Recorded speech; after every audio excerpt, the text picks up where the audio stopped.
बिना मेहनत के तख्त और ताज नहीं होते। बिना मेहनत के तख्त और ताज नहीं होते। ढूंढ लेते हैं जुगनू अंधेरे में भी मंजिल। ढूंढ लेते हैं जुगनू अंधेरे में भी मंजिल, क्योंकि वे किसी बाहरी रोशनी के मोहताज नहीं होते, वे स्वयं प्रकाशित होते। धन्यवाद।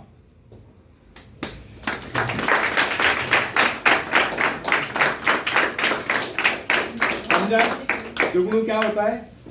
रात केड़ा रहता है, वो स्वयं प्रकाशित होता है। तो समझ गए आप?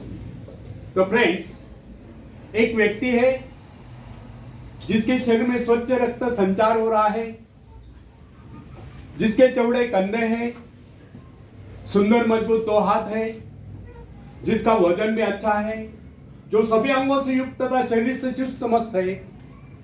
ऐसा व्यक्ति अगर दूसरों से सहायता मांगता है तो आप उसे क्या कहेंगे? उसके बारे में क्या सोचेंगे?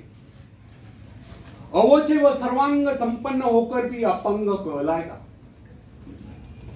आप ऐसे अपंग मत बनिए। आप सामर्थ्यवान बनकर दिखाइए। आप ऐसे बनकर दिखाइए कि लोग आपसे सहायता पाने की चेष्टा करें।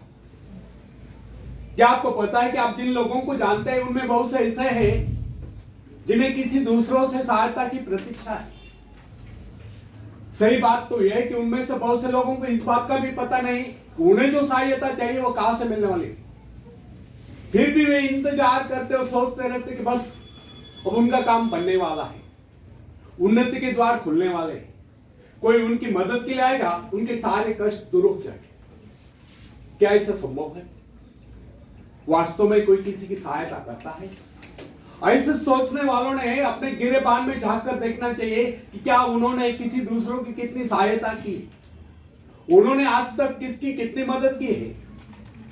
क्या कोई ऐसा व्यक्ति है जो कहे कि उन्होंने उसे सहायता की थी इसलिए वो आज उन्नति की चोटी पर है? फ्रेंड्स, यदि आपने या उन्होंने किसी दूसरों की सहायता नहीं की तो फिर किसी दूसरों से सहायता की प्रतीक्षा क्यों?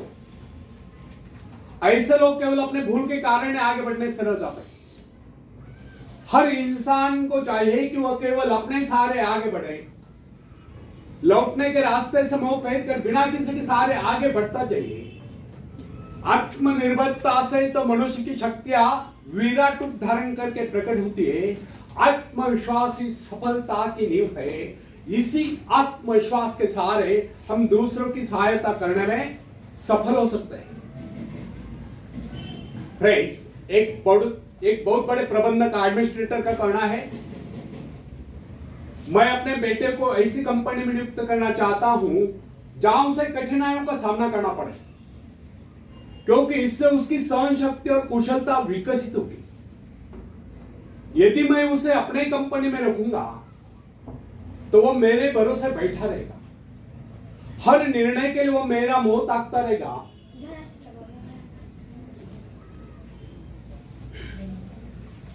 कौन है धनुश्री?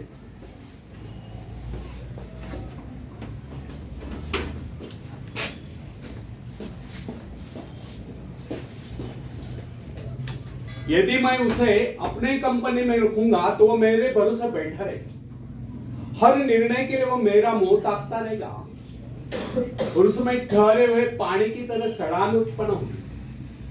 आप सभी जानते हैं, ठहरे हुए पानी पर मच्छर गुनगुनाते हैं तो बहते हुए पानी पर राजहंस तैरते हैं। कितने सुंदर विचार थे उस व्यक्ति के। अगर हर माँ बाप अपने पुत्र या पौत्री के लिए इस प्रकार के उच्च विचार रखते हैं तो वे अवश्य उनके भाग्य विधाता बन जाएंगे। जो माँ बाप अपने बेटों या बेटियों को अधिक लाड प्यार से बिगाड़ देते हैं कि बच्चा जब चाहे स्कूल जाए, जब चाहे छुट्टी कर ले, जब चाहे कॉलेज जाए, जब चाहे छुट्टी कर ले, जब चाहे काम पर जाए, जब चाहे छुट्टी कर ले, तो ऐसे बच्चे भविष्य में कुछ नहीं कर पाते। उनका तो भविष्य नष्ट होता है। अपनी शक्ति पर स्वयं ही भरोसा करना पड़ता है। अपने कार्य स्वयं करने वाले सफल होते हैं। इसी से मानव के चरित्र का निर्माण होता है। जिन बच्चों को यह पता हो जाता है कि वे अपने माँ बाप के सहारे जीवित रह सकते हैं, वे अपने बल पर कोई भी कार्य समर्थ होकर भी कर नहीं पाते, वे वैसी कोशिश भी नहीं करते, जबकि उन्हें समझना चाहिए मां बाप तो सदा के लिए उनके आश्रयदाता नहीं बन पाएंगे। एक दिन तो ऐसा आने वाला है जब उन्हें अलग अलग जीवन बिताना ही पड़ेगा। तब ऐसे लोगों को भयंकर मुश्किलों का सामना करना पड़ता है। इसलिए फ्रेंड्स, यदि आरंभ से ही अपने कार्य स्वयं करने की आदत डाली जाए तो यह आदत आपके भविष्य के लिए बहुत ही लाभकारी सिद्ध होगी। जब चाहे इस शक्ति के साथ आप जमीन पर पांव टिकाकर आगे बढ़ सकते हैं। सफल वही होता है जो अपनी शक्ति पर भरोसा करता है। अपने काम स्वयं करने वाले सफल होते हैं, दूसरों के सहारे आगे बढ़ने वाले अक्सर भंवर में फंस जाया करते हैं। फ्रेंड्स, जिस नाव की पतवार आपके हाथ में नहीं, वह नाव आपको पार करा दे, इस बात की क्या गारंटी? आपका जीवन तो उसके हाथ में है जिसके हाथ में नाव की पतवार हो। वह चाहे तो आपको डुबो दे, चाहे पार करा दे। फ्रेंड्स, जब नदी में बाढ़ आती है तब जो साहसी है, जिससे अपनी शक्तियों पर पूरा विश्वास है, वह तो तैरकर उस पार चला जाएगा। लेकिन जो डरपोक और कायल है, वह तो बीच मझधार में डूबकर अपनी जान दे देगा। सहायता पाना और सहायता की प्रतीक्षा करना दोनों ही बातें प्रगति की राह में बाधा है। अतः हर युवक या युवती के लिए आवश्यक है कि वे शुरू से ही अपने काम स्वयं करने की आदत डालें। अपने माँ बाप आदि लोगों की शक्ति से विश्वास हटाकर केवल अपनी शक्ति के बल पर आगे बढ़ने की कोशिश करें। जिस क्षण आप बाहरी सहायता लेना बंद कर देंगे, उसी क्षण आपके भीतर आत्मनिर्भरता का अंकुर फूटते हुए महसूस होने लगेगा। स्वयं कार्य करते समय यदि आप असफल भी हो जाते हैं तो बिना उस असफलता को घबराए तुरंत उस कमी की खोज कीजिए जिसके कारण आपको असफलता मिली, और जैसे आप उस कमी को खोज निकाले तुरंत ही उसे दूर करने के प्रयास में जुट जाए। आपका वास्तविक आदर तभी होगा जब आप एक सफल व्यक्ति के रूप में दुनिया के सामने आओ। मगर यदि आप एक व्यक्ति के बाद दूसरे व्यक्ति के आगे हाथ फैलना शुरू कर देंगे तो लोग आपको मंगता या भिखारी कहेंगे। अतः आप ये प्रण कर ले कि आपको केवल अपने भरोसे जीना है, ना कि किसी की दया पर। क्योंकि बाहरी सहायता किसी किसी वक्त ही वरदान सिद्ध होती है, अधिकतर समय अभिशाप ही सिद्ध होती है। फ्रेंड्स, बाहरी सहायता मनुष्य के काम करने की गति को मंद करके शरीर में सुस्ती ला देती है। आप ऐसे लोगों से मैत्री कीजिए जो आपको जीवन में आगे बढ़ने की प्रेरणा दें। कुछ लोग एक बाजू एक पाव वाले होते हैं, फिर भी वे अपनी लगन अपनी मेहनत से अपनी जीविका चलाते हैं। फिर तो आप तो हट्टे कट्टे फिर आगे बढ़ने की कोशिश आप क्यों नहीं कर सकते? मैं एक ऐसे व्यक्ति को जानता हूं जिसका एक पैर किसी रेल दुर्घटना में कट गया था। उसने कभी किसी से भिक्षा नहीं मांगी, किसी से दान लेना गवारा नहीं किया। उसने एक छोटा सा धंधा फुटपाथ पर आरंभ किया। शुरू में वो न्यूज़पेपर बेचने लगा। 2 पैसे बचाकर उसने वजन तौलने की मशीन खरीद ली, उस पर अपना पेट पालने लगा।